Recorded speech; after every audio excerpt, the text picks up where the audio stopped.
because perhaps they perceive video games as the province of a bunch of geeks playing with their joysticks. But, yeah, that's a double entendre, that's right.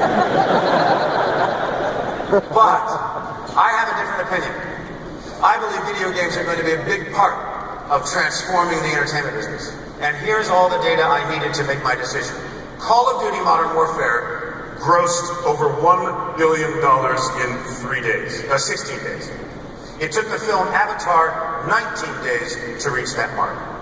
I found out that gamers literally had no idea who I was when I joined this game. They'd never heard of me. I mean, never saw American Beauty, never saw LA Confidential, and if they did, I made absolutely no impression on them at all. But portraying a villain in the new Call of Duty will introduce me to an entirely new audience. And my other belief is that the video game industry is going to start to bleed into the film industry. Games are going to start telling stories in very dramatic ways. And if I can help them push in that right direction, and that direction is making movies in virtual reality, which is going to be very exciting. Technology is allowing us to place an actor in a situation that isn't actually created, like the building of sets or the renting of locations, and it really is truly amazing. Here's what happened to me. I was dressed up in a black tracksuit with dots all over my face. There I am.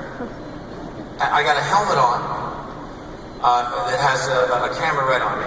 There's 52 cameras around in this stage, and they do this whole series where they make you do all these eye movements. I raise my eye, I close my eyebrow, I close one eye, I close the other eye, make a happy face, every possible facial movement. And then I go into this empty studio. There's cameras all over the ceiling. I have dots all over my face. I'm wearing a helmet with a camera on the end of it, and they're filming me. And at the same time, there's this bright light in my eyes. And I'm thinking, this is a long way from the old Vic and Live Theater. And the director would say to me, Kevin, we want you to stand here on this thing and put your hand up on this little bar, and then we want you to step down these boxes and get on that chair.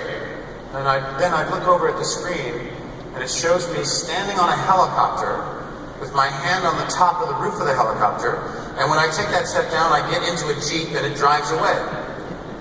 And I'm like, Jesus Christ. Wow. Now, what fascinates me about this game of video games is that they're also the future of not just entertainment, but analytics too. There is this analytics service called Call of Duty Elite, and you get measured on kills and deaths, and it's also on specific weapons and with specific teammates. You have access to the spots on the map that are best to avoid death, access to heat maps that overlay information about where the most number of players have been killed, and this helps players form a better strategy and determine how best to play the game. It's like a business class in analytics given through a video game. I mean, man, that's the way to get through an education.